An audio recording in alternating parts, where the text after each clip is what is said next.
that I knew when I was a boy.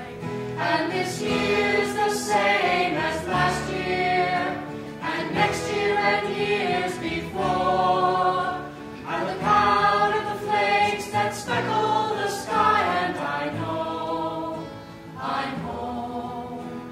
The memories just run together, like the voices of friends we all know, like the wind through the trees that whistles as it blows.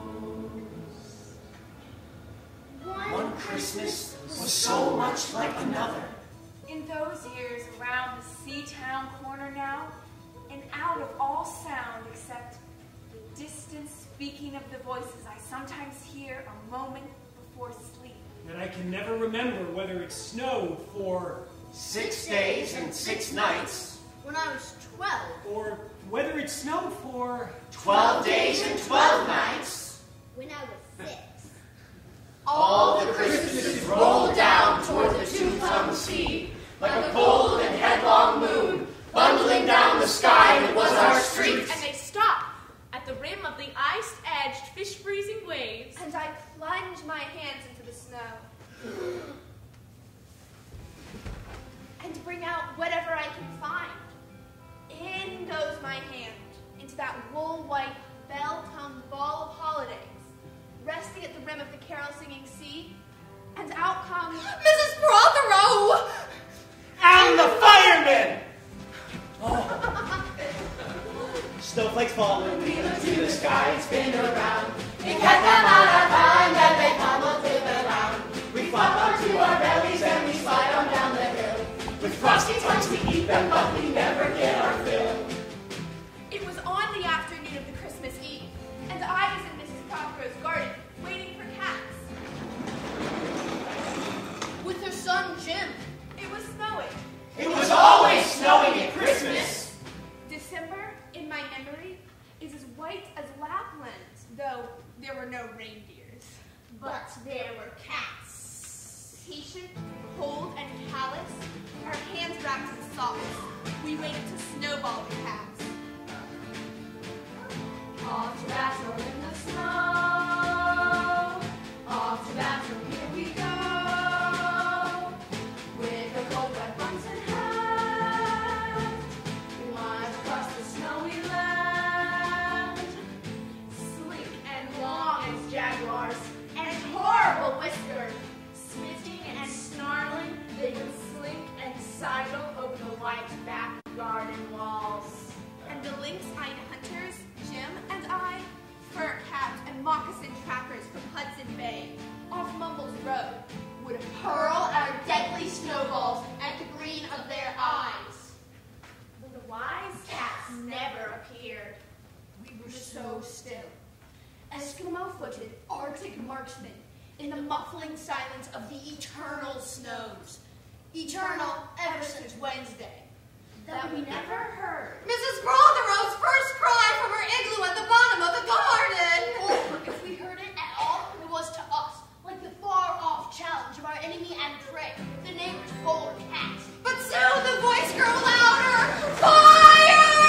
Cried Mrs. Prothero, and she beat the dinner gong! And we ran down the garden toward the house with the snowballs in our arms. And smoke indeed was pouring out of the dining room, and Mrs. Prothero the gong was bombulating, and she was announcing ruin like a town crier in Bombay.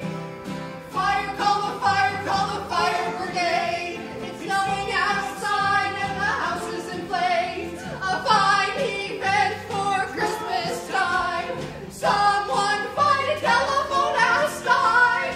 This was better than all the cats and wigs standing on the wall in a row. We bounded into the house, laden with snowballs, and stopped at the open door of the smoke-filled room. Something was burning all right. Perhaps it was Mr. Prothero! who always slept there after midday dinner with the newspaper over his face. But he was standing in the middle of the room saying, "A fine Christmas," and smacking at the smoke with a slipper. Call the fire brigade, cried Mrs. Prothero as she beat the gong. "Oh, well, they won't be there," said Mr. Prothero. "It's Christmas!" There was no fire to be seen, but only clouds of smoke. and Mr. Prothero standing in the middle of them, waving his slipper as though conducting. "Do something," he said. And we threw all our snowballs into the smoke. I think we missed Mr. Prothero and ran out of the house to the telephone box. Fire calling, fire from the fire brigade. It's snowing outside and the house is in flames. We finally are ready for Christmas. Sometimes find ourselves we go outside. Let's call the police as well, Jim said. And the ambulance. And Ernie Jenkins, he likes fires. But we only called the fire brigade. Into battle, here we go. Fighting fire in the snow. And soon the fire engine came. The 3 tall men in helmets brought a hose into the house. And Mr. Prothero got out just in time before they turned it on! Nobody could have had it noisier Christmas Eve. And when the firemen turned off the hose and were standing in the middle of the wet, smoky room, Jim's aunt, Miss Prothero, came downstairs and peered in at them.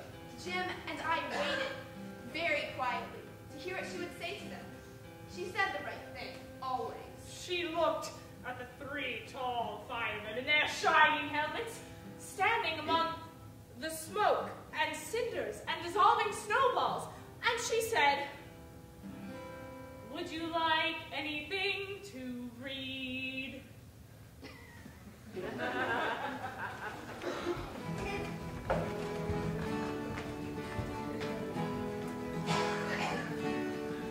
And this year's the same as last year, and next year and years before. I look out at the flakes that speckle the sky, and I know I'm home. Years and years ago, when I was a boy, When there were wolves and whales, and birds, the color of red flannel petticoats, whisked past the harp-shaped hills. When we sang and wallowed all night and day in caves that smelled like Sunday afternoons in damp front farmhouse parlors. And we chased, with the jawbones of deacons, the English and the bear. Before the motor car. before the wheel, before the Duchess-faced horse. When we rode the daft and happy hills bareback. It snowed and it snowed. But here, a small boy says, "Well, it snowed last year too, and I made a snowman." And then my brother knocked it down. And then I knocked my brother down. And then we had tea.